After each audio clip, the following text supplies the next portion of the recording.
Well, Betty Rose, you read that first reading beautifully, and I admire you for it, because when I read it in preparation for this sermon, I thought to myself, good grief, mysterious makers of the Revised Common Lectionary, why this passage from Proverbs? What were you thinking? Were you thinking that the world needed more patriarchal spewings from the pulpit? Were you thinking that we hadn't heard enough sexism from the Bible? Were you thinking that maybe women eventually would get less tired of being told that their main role was to be a housewife and a mother?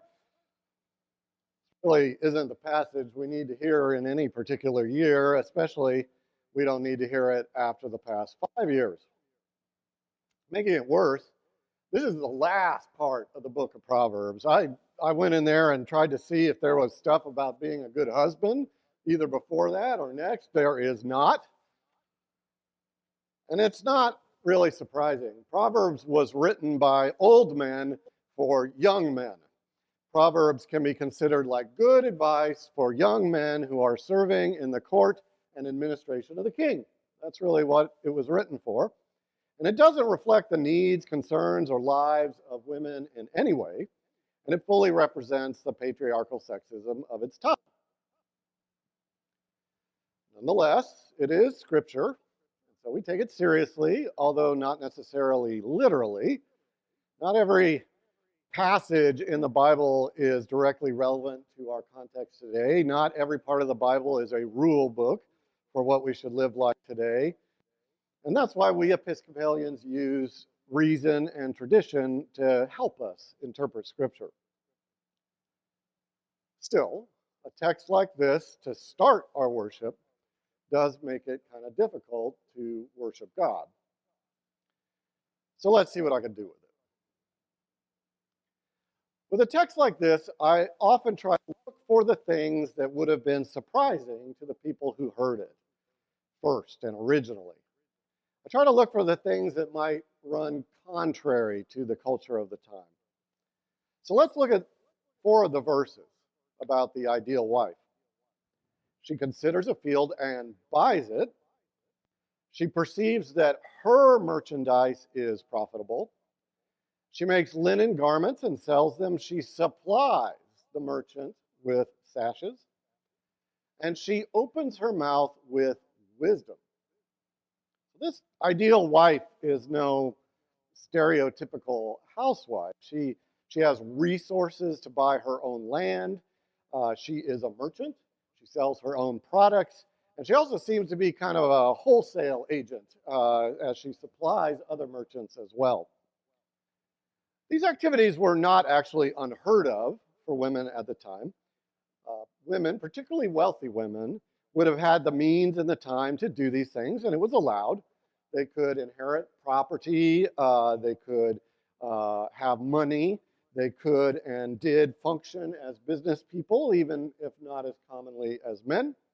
And even poor women, if they were lucky, could sell things and do that sort of thing. So the advice to the young men serving in the court and administration of the king is, for the time, wise. It says, marry well, dude. Pick a rich wife. But moreover, it says that she is empowered to do her own thing. It may not say that as directly as it should, but for the time, it isn't too bad. It admires these traits. It describes them as a good thing. God praises them. So this woman does her own thing. She has agency. And she's also wise. She opens her mouth with wisdom. Now, wisdom was highly prized. It was considered a partner with God in creation, something that a person should dedicate their life to seeking.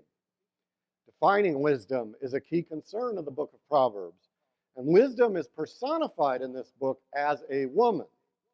The feminist scholar Carol Fontaine translates the Hebrew word for wisdom as woman wisdom. This text says to men, you should value the wisdom of women. Now, it's not anything close to a feminist text. I'm not going to argue that. And because it is still by and large sexist. And it still reflects the place and time where it was written. But it does show divine concern, divine endorsement for the value and dignity and gifts of women. You need to hear this now, because now is a time of continuing sexism, when women still do not have full equality with men.